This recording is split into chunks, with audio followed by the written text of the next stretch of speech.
बहुत समय पहले की बात है। पृथ्वी पर शिलाद नामक एक महान ऋषि रहते थे। वे अत्यंत तपस्वी और विद्वान थे। उनका पूरा जीवन भगवान शिव की तपस्या और आराधना में व्यतीत होता था। उन्होंने अपनी तपस्या से अनेकों सिद्धियां प्राप्त की थी, लेकिन उनके मन में एक गहरा दुख था। उनका कोई संतान नहीं थी। शिलाद को यह चिंता सताती थी कि उनके बाद उनका वंश आगे कैसे बढ़ेगा। उन्होंने अपनी इस पीड़ा को दूर करने के लिए भगवान शिव की तपस्या करने का निश्चय किया। शिलाद ने गहन तपस्या शुरू कर दी।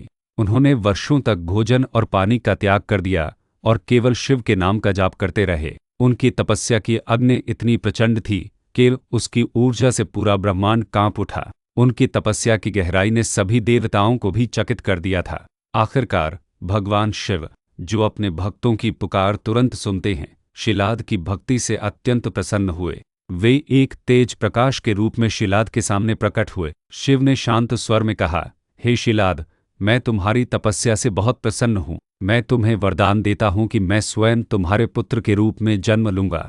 यह सुनकर शिलाद का हृदय कृतज्ञता और आनंद से भर गया। उन्होंने शिव के चरणों में अपना सिर झुका दिया और उनके आंसू पश्चाताप और कृतज्ञता के भाव से बहने लगे। शिव के वरदान के अनुसार शिलाद ने भूमि को जोता और जब वे हल चला रहे थे तब उन्हें भूमि से एक बालक मिला। उस बालक का मुख बैल जैसा था, लेकिन शरीर मनुष्य का था। शिलाद ने उस बालक को प्रेमपूर्वक अपना लिया और उसे नंदी नाम दिया, जिसका अर्थ है आनंद। नंदी बचपन से ही अत्यंत बुद्धिमान, विनम्र और शक्तिशाली था। वह अपने पिता की तरह ही भगवान शिव का परम भक्त था। वह दिन रात शिव की पूजा करता था और उनकी सेवा में लीन रहता था। वह शिव के नाम का जाप करते हुए हर कार्य करता था। शिलाद ने नंदी को वेदों, शास्त्रों और सभी प्रकार के ज्ञान की शिक्षा दी।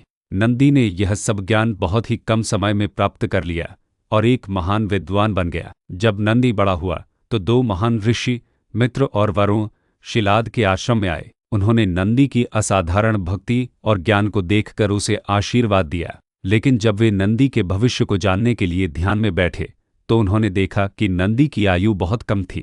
वे चौंक गए और उन्होंने यह बात शिलाद को बताई। शिलाद यह सुनकर बहुत दुखी हुए, लेकिन नंदी ने अपने पिता को सांत्वना दी। उसने कहा, पिताश्री, आप दुखी न हो। मेरा जीवन शिव की सेवा के लिए है।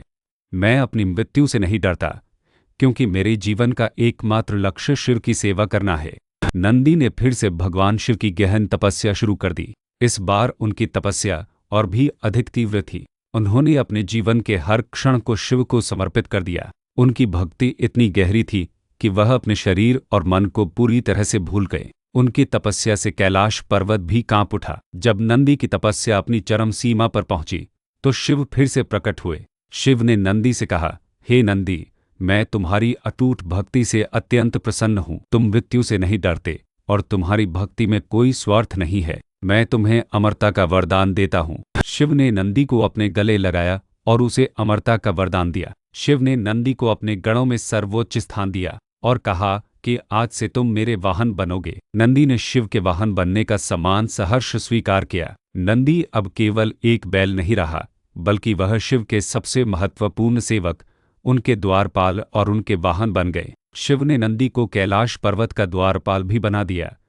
जिसका अर्थ है कि जो भी कैलाश पर्वत पर जाना चाहता है उसे पहले नंदी की अनुमति लेनी होगी। नंदी की भक्ति ने उसे केवल अमरता ही नहीं दी, बल्कि उसे एक दार्शनिक प्रतीक भी बना दिया। नंदी को धर्म का प्रतीक माना जाता है। वह हमें सिखाता है कि धैर्य, ईमानदारी और निष्ठा से ही हम जीवन के हर संघर्ष को पार कर सकते हैं। नंदी की खामोशी हमें सिखाती है कि सच्ची भक्ति शब्दों में नहीं, बल्कि मन की एकाग्रता और कर्मों में होती है। नंदी की आंखों में हमेशा शिव के प्रति प्रेम और श्रद्धा दिखाई देती है। नंदी बैल का रहस्य सिर्फ उसकी उत्पत्ति तक सीमित नहीं है, बल्कि यह उसके गहरे दार्शनिक महत्व में भी निहित है। नंदी का बैल स्वरूप हमें बताता है कि शक्ति, स्थिरता और धैर्य के बिना भक्ति अधूरी है। यह हमें यह भी सिखाता है कि अहंकार का त्याग और विनम्रता ही हमें ईश्वर के सबसे करीब ले जा सकती है। जब भी हम किसी शिव मंदिर जाते हैं तो हम सबसे पहले नंदी को देखते हैं।